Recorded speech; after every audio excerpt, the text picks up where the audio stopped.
Hello, my dear Zenith friends. This is your host, E.T., with another astrology video for you. As we move through the planets, I will be moving from Sun, Moon, Mercury, Mars, Venus, and now we are doing Jupiter. What is Jupiter? Well, in my video yesterday all about Venus, I told you that she was the lesser benefactor. And this isn't anything against Venus. But the reason why I say that, and why astrology says that, is because Venus is the planet of representing the goddess of love, which is all about sensual pleasure, money, earthly desires, feelings, relationships, values, treasure, wealth, etc., etc., etc. But all of this pertains to the third dimensional world, which means it is limited, okay? In other words, you can't bring it with you to the next world. You cannot bring this, I don't care how much treasure you hoard in this lifetime. You cannot bring it with you into the next. So this is why Venus is the lesser benefactor, because with Jupiter, you can. With Jupiter, he represents guru. He represents spiritual enlightenment. He represents consciousness. Guru is unconditional love. It is expansiveness. It is, when we say something is Jupiterian, we mean it is abundant. It is jolly, very joyful, and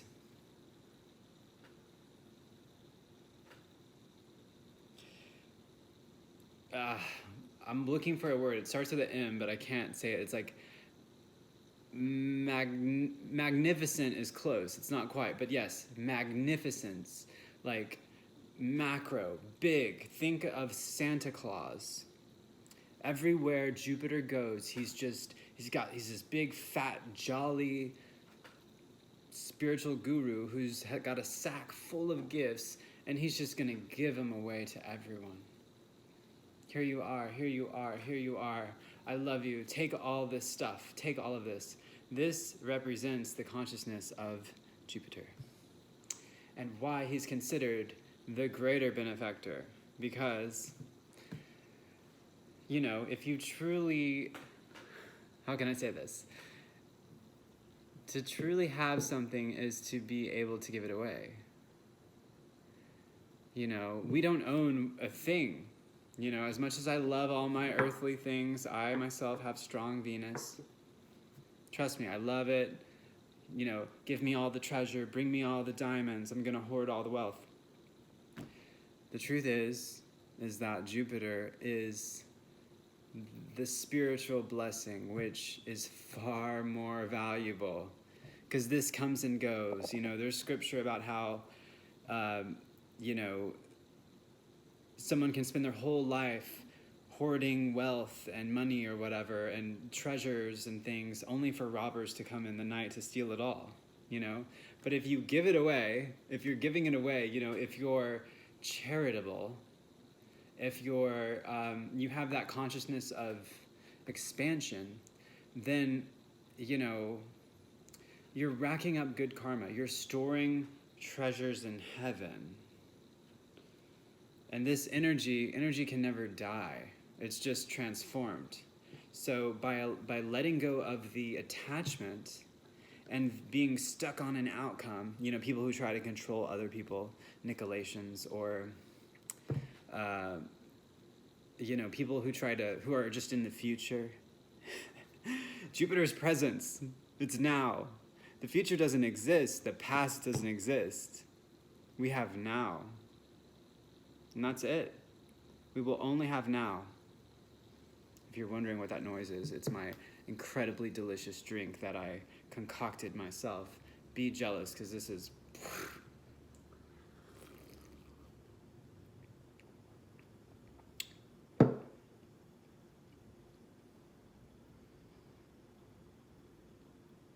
All we have is the present moment. And Jupiter reminds us of that enlightenment, the heaven on earth that exists in the here and now only. It's not tomorrow, it wasn't yesterday. Even though both of these things are perfect, right? Yesterday was perfect, tomorrow will be perfect, which means today is ultimately perfection that we get to exist in. So if we take the veil off and realize, oh my God, heaven on earth is all around us. If only we have eyes to see it, if only we have eyes to live it, embody it, recognize it for what it is, which is source consciousness in all things forever and ever and ever. This talk that I'm speaking of now, this is Jupiter. So Jupiter is, not really concerned with self, not like Mars, not even really like the moon, even though I will say my favorite synastry aspect, or just aspect in a natal chart that I've come into contact with people, is that Jupiter moon. I love that. Oh my God. If you're lucky enough to have one of these people in your life, keep them close to you. Or, just as good, the synastry. If you have a partner with that contact, Jupiter conjunct moon, or even Jupiter trine moon is amazing.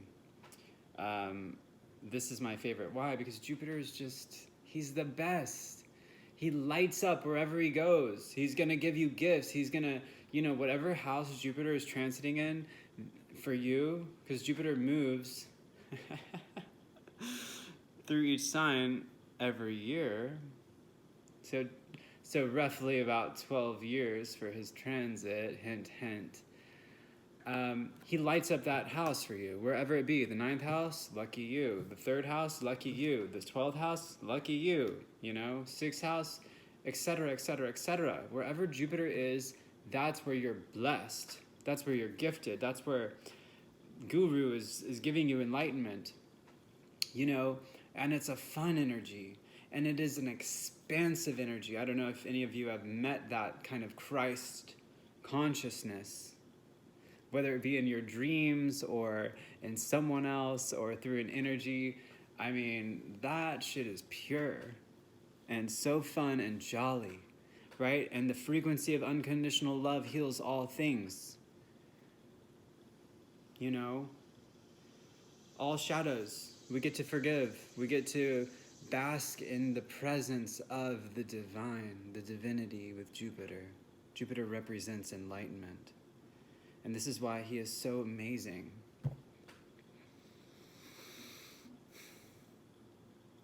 There isn't a bad way for Jupiter, no matter where he is, it's amazing.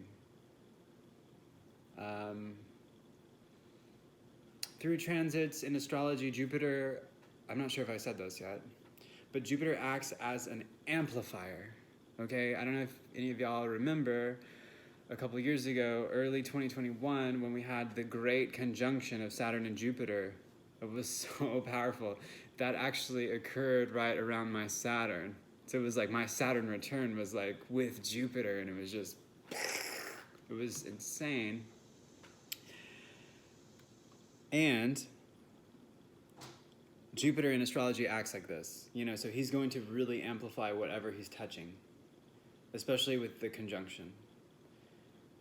So let's talk a little bit about that. If you have Jupiter conjunct Saturn in your chart, then, or, in opposition or in an aspect, mainly the conjunction, but opposition works too, and the square, yes. It's going to be like a push-pull kind of thing, like a expansion and contraction, right? Because Saturn is contraction, Jupiter is expansion. Saturn is contraction, Jupiter is expansion. I've heard that Jupiter and Neptune are the same planet.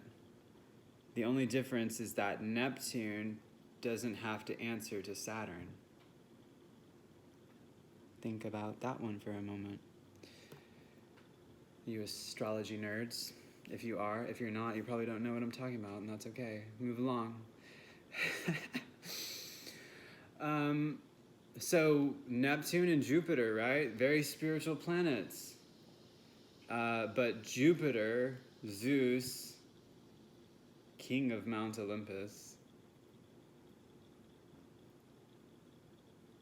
guru, has to answer to Saturn.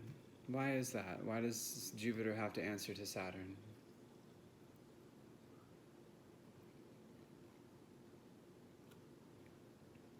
You want me to hook you up with the most amazing apothecary products anyone has ever made for you? Send me an email, etastro77@gmail.com.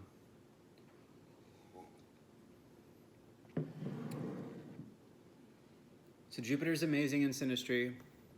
Jupiter's amazing. Doesn't matter how you slice it. You know, Saturn is considered Jupiter's father, at least in the mythology. So that's kind of, you know, just an example of Jupiter having to answer to Saturn.